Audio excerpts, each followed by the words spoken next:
عزیز طلباء و طالبات اور میرے ہم مقصد ساتھیوں، السلام علیکم۔ میں ڈاکٹر نسرین سلطانہ سید جلال الدین آج پھر ایک بار حاضر ہوں ایک نئی ویڈیو کے ساتھ۔ یہ ویڈیو اصناف سخن کی نثری اصناف پر مشتمل ہے۔ اس کے قبل کی ویڈیو نظم کی اصناف پر مشتمل تھی۔ اگر آپ اس چینل کو پہلی بار دیکھ رہے ہو تو تمام پچھلی ویڈیو کو دیکھیے۔ کم و بیش جماعت ہشتم تا دہم کا قواعد کا نصاب اس میں شامل ہے۔ تو چلیے نثری اصناف پر روشنی ڈالتے ہیں۔ نثری اصناف کا ویب خاکہ آپ کے سامنے حاضر ہے۔ آج میں آپ کو نثری اصناف کی داستان، افسانہ، ناول، ڈرامہ، خاکہ، سفرنامے، سوانح، مکتوب نگاری، انشائیہ، رپورتاژ ان تمام صنف سے واقف کرواؤں گی۔ تو چلیے سب سے پہلے داستان کیا ہے یہ جان لیجیے۔ داستان 18ویں اور 19ویں صدی کے زوال آمدہ معاشرے میں داستان کو دل بہلانے کا اچھا فن شمار کیا گیا ہے۔ قدیم داستانیں اس دور کی تہذیبی زندگی کے بے شمار گوشوں کی مصور ترجمان ہیں۔ داستان یہ نثر کی سب سے طویل شکل ہے جس میں کہانی ایک طویل قصے پر مشتمل ہوتی ہے۔ داستانی زندگی حقائق سے دور موافق الفطرت کے عناصر اور قصوں پر مبنی ہوتی ہے، مگر داستہ گو نے تخیل کے بلبوتے پر دیو، جن، جادو، بھوت، جادوگرنی جیسی مخلوق کو جنم دیا، طلسمی محلات تعمیر کیے، جادو کا عصا، جادو کا سرما، سحر، اسم تسخیر، اسم اعظم، لوح نقش، سلیمانی ٹوپی وغیرہ جیسی چیزوں کے سہارے خیر کی قوتوں کو شر کی قوتوں پر فتح پاتے دیکھنا، یہ تمام چیزیں داستانوں کا اہم حصہ ہے۔ قدیم زمانے میں جو کچھ ناقابل یقین ہو یا اس کا حقیقت سے کوئی تعلق نہ ہو، اسے خیالوں کی دنیا میں پرواز کرتے کرتے خواب کی دنیا میں جا پہنچانا، غرض یا یوں کہیے حقیقت کے سفاک دنیا سے فرار کے بعد داستان اچھی جائے پناہ تھی۔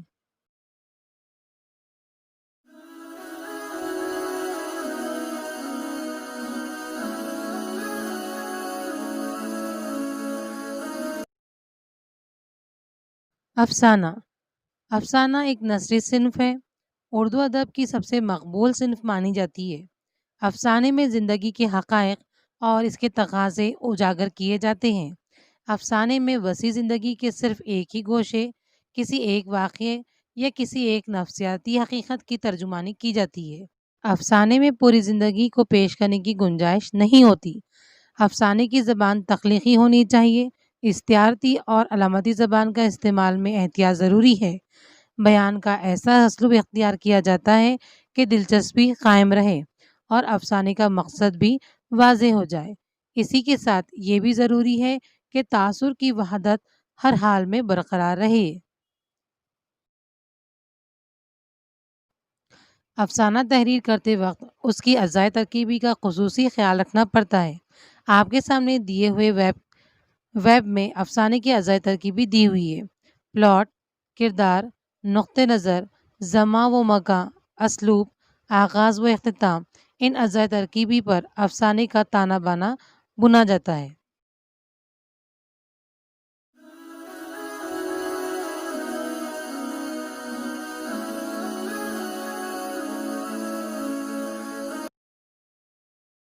ناول نثری اصناف کی بے حد مقبول صنف ناول ہے۔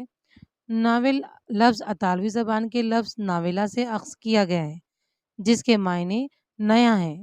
یہ وہ نثری صنف ہے جس میں صنعتی عہد کے پس منظر میں فرد اور سماج کی کشمکش کو دکھایا جاتا ہے، جس میں ہماری زندگی کی تصویر ہو بہو پیش کی جاتی ہے۔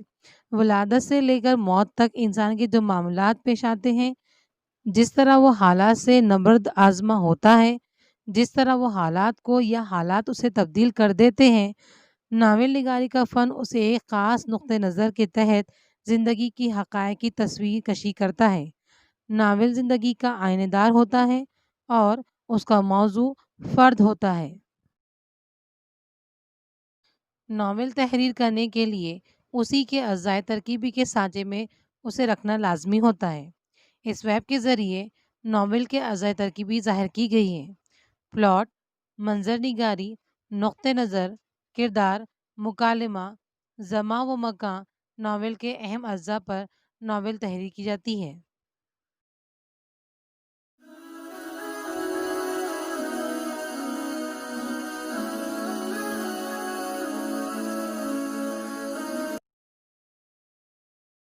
ڈرامہ، ڈرامہ یونانی لفظ ڈراؤ سے اخذ کیا گیا ہے جس کے معنی کر کے دکھانا ہے۔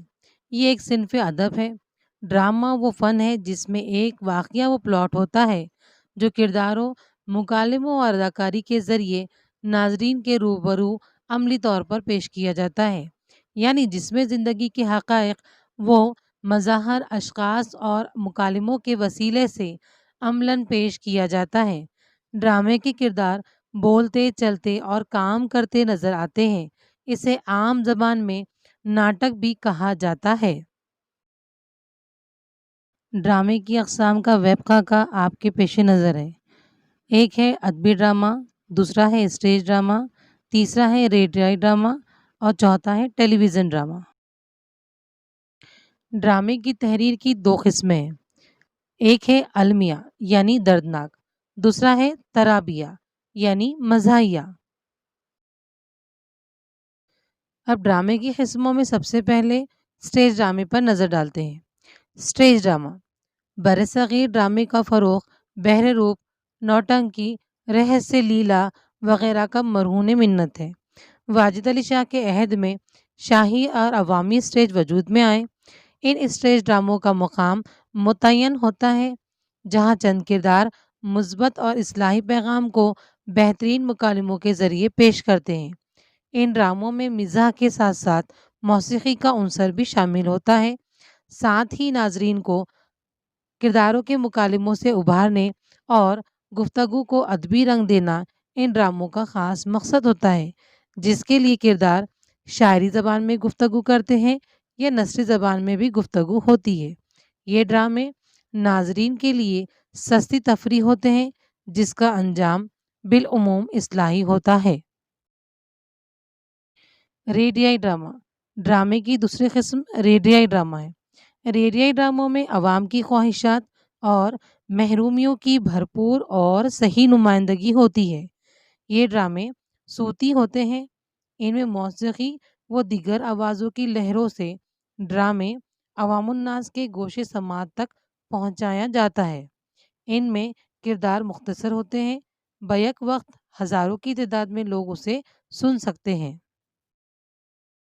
ڈرامے کی تیسری قسم ٹیلی ویژن ڈرامہ۔ ٹیلی ویژن ڈراموں میں قصہ اور حرکت و عمل آواز کی لہروں سے عوام کی گوش سماعت تک پہنچایا جاتا ہے۔ ٹی وی کی چھوٹی اسکرین پر ڈرامے دیکھے جاتے ہیں۔ ان ڈراموں کی خاصیت یہ ہے کہ ان ڈراموں میں ایک ہی پردے پر کئی سالوں کا حال بآسانی بیان کیا جا سکتا ہے۔ اس کے ذریعے موسموں کے بدلنے کا احساس کروایا جاتا ہے۔ موقع کے لحاظ سے قدرتی ماحول، قدرتی مناظر کی منظر کشی سے کہانی کو آگے بڑھایا جا سکتا ہے۔ ٹیلی ویژن ڈراموں کو متعینہ وقت پر کئی لوگ دیکھ سکتے ہیں۔ ڈرامے کی چوتھی قسم ادبی ڈرامہ۔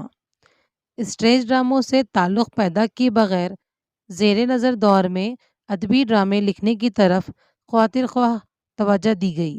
یہ ڈرامے دیکھنے کے بجائے پڑھے جاتے ہیں اور ان ڈراموں کی حرکت و عمل ذہن میں ظہور پذیر ہوتی ہے۔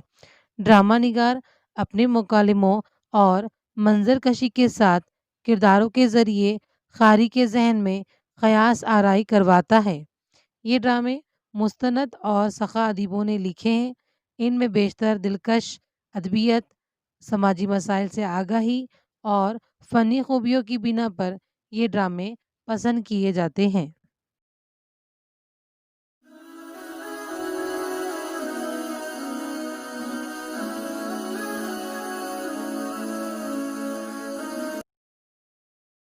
نثری اصناف کی اگلی قسم خاکے۔ خاکے فنی لحاظ سے شخصیت نگاری کی ذیل میں آتا ہے اور یہ سنوانے کی مشکل ترین صورت ہے۔ خاکہ پینسل اسکیچ کی طرح مخصوص ٹیڑھی میڑھی لکیروں کا مجموعہ اور اندر سے کھوکھلا نہیں ہوتا، بلکہ اس میں مشاہدے کے حقیقی گوشے شگفتہ اسلوب میں پیش کیے جاتے ہیں، جس میں کرداروں کو بامعنی اور مثبت تاثر میں پیش کیا جاتا ہے۔ چنانچہ ہمدردی، مردم شناسی، واقع فہمی اور نفسیاتی آگاہی اچھے خاکے نگار کے بنیادی اوصاف میں شمار کیے جاتے ہیں۔ خاکے کا مقصد شخصیت کی متوازن عکاسی، تہذیبی حقائق کا انکشاف اور شخصی فنکارانہ صلاحیت کو پیش کرنا ہے۔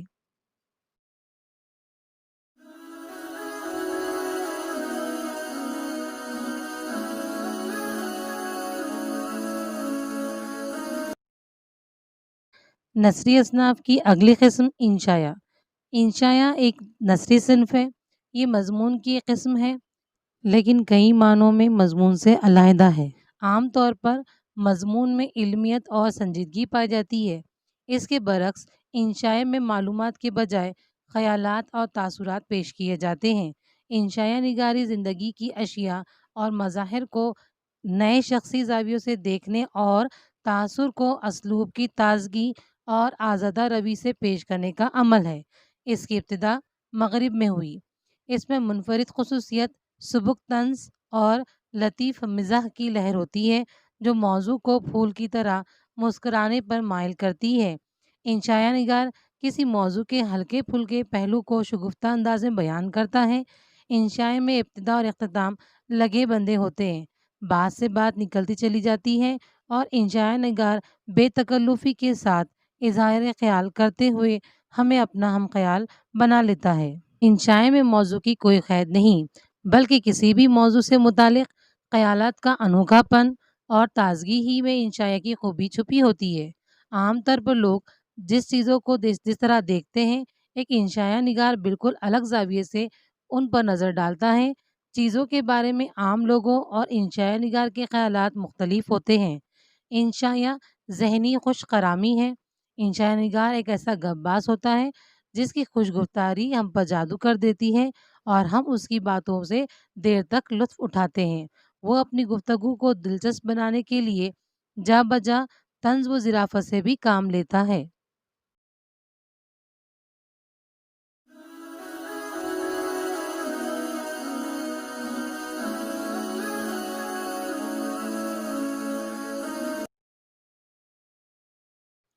نثر کی اگلی قسم سفر نامہ۔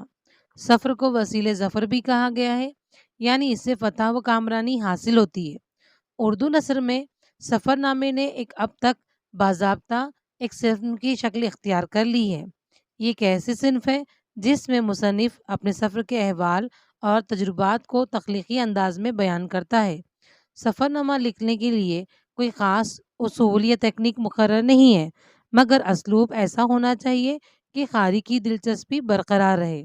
سفر کے دوران جو تجربات، احساسات اور مشاہدات ہوتے ہیں، مصنف انہیں اپنی یادداشت کے لیے ایک ڈائری میں انہیں تحریر کرتا رہتا ہے اور سفر ختم ہونے کے بعد انہی کی مدد سے اپنا سفر نامہ مرتب کرتا ہے۔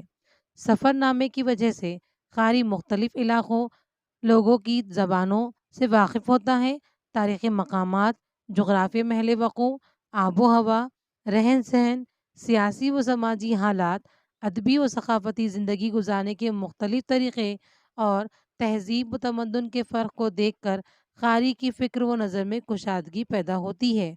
سفر نامہ لکھنے والا اکثر و بیشتر اپنے سفر نامے کو دلچسپ بنانے کے لیے افسانہ طرازی، رنگین بیانی اور مبالغہ آرائی کا استعمال کرتا ہے۔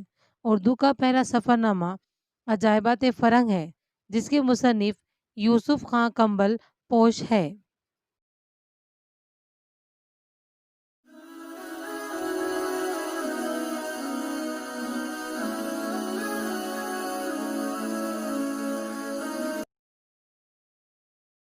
نثر کی اگلی قسم ریپوتاز۔ ریپوتاز کو دوسرے جنگ عظیم کے دوران ایک صنف نثر کے طور پر اردو میں متعارف کروایا گیا تھا۔ سفر نامے سے سفر منہا کر کے سامنے دیکھی ہوئی حقیقت اور صورت واقعہ کو ادبی صورت دے دی جائے تو اس قسم کی رپورٹ کو اصطلاحاً ریپوتاز کہتے ہیں۔ اخبار کا واقعہ، جلسے کا آنکھوں دیکھا حال اور منظر کی رپورٹ ریپوتاز کی ابتدائی صورتیں ہی میں شمار کی جاتی ہے۔ چنانچہ اب یہ صنف نثر نہ صرف ادبی تقاضوں کو پورا کرتی ہے بلکہ جذبات و احساسات اور واقعات و مشاہدات پر رد عمل کرنا اور تاثر کی مختلف کیفیات بھی سامنے لانے کا کام انجام دیتی ہے۔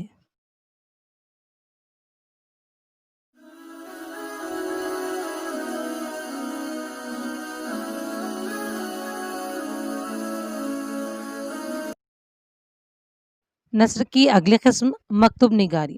مکتوب نگاری نثری صنف ہے جو ایک پیغام رسانی کا قدیم ذریعہ ہے۔ خطوط ضروریات، جذبات و خیالات اور زندگی کے دیگر مسائل بیان کرنے کا ایک اہم ذریعہ ہے۔ اس کے ذریعے نہ صرف مکتوب نگار بلکہ مکتوب علیہ کی شخصیت پر بھی ہلکی سی روشنی پڑتی ہے۔ ادبی خطوط کو تحریر کرنے کے لیے کوئی خاص شرائط و اصول مقرر نہیں ہے۔ خطوط کی اقسام دو طرح کی ہے، ایک ہے نجی خطوط اور دوسرا ہے کاروباری خطوط۔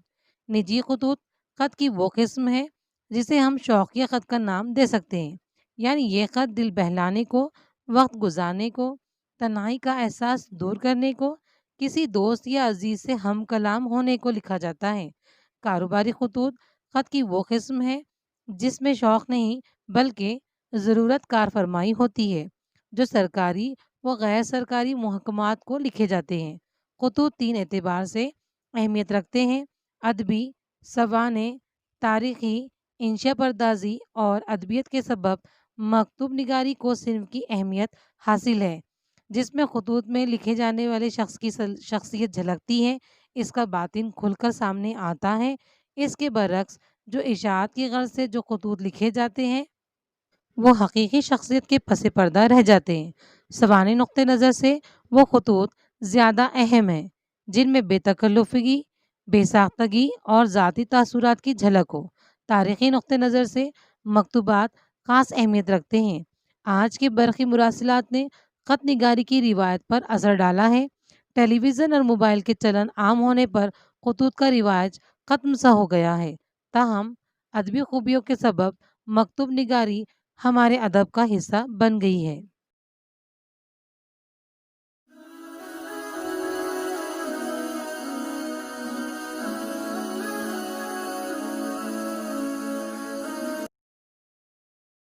نثر کی اگلی قسم سوانح۔ آپ بیتی اور جگ بیتی سوانح ہی کی دو روپ ہیں۔ جگ بیتی سوانح ہے اور آپ بیتی خود نوش سوانح ہے۔ سوانح نگاری سوانح عمری کی ایک بیانہ نثری صنف ہے۔ مواد کے اعتبار سے دیکھا جائے تو یہ تاریخ سے بہت قریب ہے۔ سوانح کا موضوع کسی ایسی شخصیت کو بنایا جاتا ہے جس نے سیاسی، سماجی یا ادبی سطح پہ کوئی کارنامہ انجام دیا ہو۔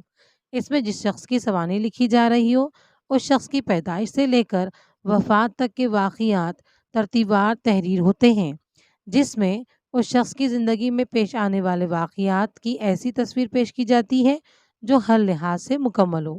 سوانح نگار کے پرکشش و پرتاثیر انداز بیاں و اسلوب کی وجہ سے واقعات قاری کی توجہ کا مرکز بنتا ہے۔ سوانح نگار جس شخص کی زندگی کے حالات کو قلم بند کرتا ہے اس کے مزاج اور اس کی نفسیات و فطرت سے بھی واقف کرواتا ہے۔ سوانح نگار اس شخص کی شخصیت تک ہی محدود نہیں رہتا بلکہ اس شخص کے عہد کی تہذیبی، ثقافتی، نیز سیاسی و سماجی اور تاریخی و معاشراتی صورتحال کا بھی ذکر کرتا ہے تاکہ قاری اس شخص کے ذریعے اس دور کے تمام حالات سے واقف ہو سکے۔